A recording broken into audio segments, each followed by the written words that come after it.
Bonjour, dans cette vidéo, nous allons parler de l'usage et de l'outil. Tout d'abord, nous allons définir qu'est-ce que l'usage. Ensuite, nous allons parler de l'utilisation, de la théorie de l'activité et des constructions. Le terme usage est un colosse au pied d'argile. Sa définition reste vague, mais il est relié à plusieurs termes selon le Petit Larousse, comme par exemple l'utilisation, le temps, la fonction, le groupe, ou bien la société et l'ensemble des règles et des interdictions, ou bien, en gros, la déontologie. Mais Vitalis, lui, enrichit cette liste de termes par l'utilisation de l'actif et du créatif. Donc, selon le Petit Larousse, le terme usage est relié à plusieurs notions, comme par exemple la notion d'utilisation, qui réfère à se servir de. La notion de temps, comme le montre l'expression courante, on verra l'usage, c'est-à-dire avec l'expérience de l'utilisation de l'objet dont on parle. La notion de fonction, l'emploi que l'on peut faire d'un objet. Un couteau a plusieurs usages par exemple. L'objet et la destination de son emploi ne semblent donc pas intrinsèquement liés. La notion de groupe, de société, de pratique sociale, de pratique habituellement observée dans un groupe, une société, des coutumes, aller contre l'usage établi, etc. Un dernier élément clé est introduit par l'expression usage populaire, ou bien l'ensemble des règles et des interdits qui caractérisent la langue utilisée par le plus grand nombre à un moment donné et dans un lieu social donné.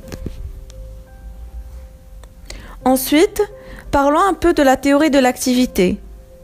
Cette dernière est issue des travaux de Vygotsky et de Leontiev. Ce sont deux théoriciens et psychologues soviétiques. Cette théorie postule que la conscience n'est pas un ensemble discret d'actes cognitifs désincarnés, tels que la prise de décision ou la classification. Référence de base dans le domaine de l'étude du travail ou de l'apprentissage coopératif supporté par les technologies. La théorie de l'activité propose de considérer l'activité comme une unité d'observation pour les sciences humaines, donc notamment pour l'observation de dispositifs d'apprentissage, par ses concepts de communauté, de division du travail, d'instruments médiateurs. Cette théorie est particulièrement appropriée pour l'analyse de situations d'apprentissage collaboratif à distance. Elle nous invite à les aborder sous un regard systémique. L'ensemble des éléments du système étant dirigés par l'activité à mener. Ensuite, la construction. Donc, selon Pierre Abarbel, c'est attaché à analyser le processus de construction de l'usage par une approche psychologique cognitive. L'individu opère donc une activité cognitive de production de moyens d'action pour réaliser ses intentions. Il n'est pas passif. Il ne se contente pas d'assimiler les indications mentionnées dans le mode d'emploi de l'artefact, par exemple. Donc, les recherches microsociologiques sur la construction des usages confirment l'importance du groupe de références engagées dans la même activité et partageant les mêmes outils. En cas d'activité collective, si le groupe ne négocie pas de représentation partagée sur la manière d'utiliser les nouveaux outils, on n'observe pas de changement de pratique, même si des gains en efficacité sont annoncés. Après, il est important d'évoquer le terme utilisation.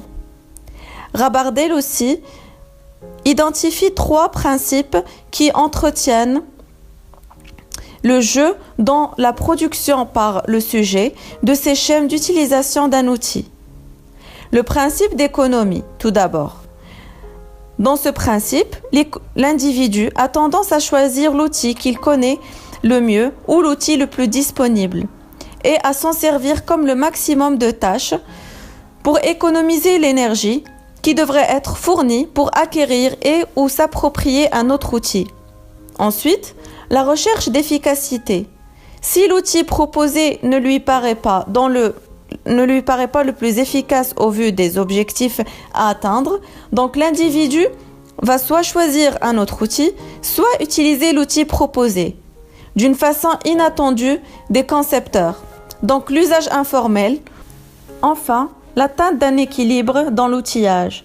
Le sujet restructure l'outillage dont il dispose en fonction de son expérience. Il organise les outils, leurs usages formels et informels, de manière à atteindre un bon équilibre entre principe d'économie et recherche d'efficacité. Notre vidéo arrive à sa fin et j'espère qu'elle était explicative et constructive. Je vous remercie pour votre attention et à la prochaine vidéo.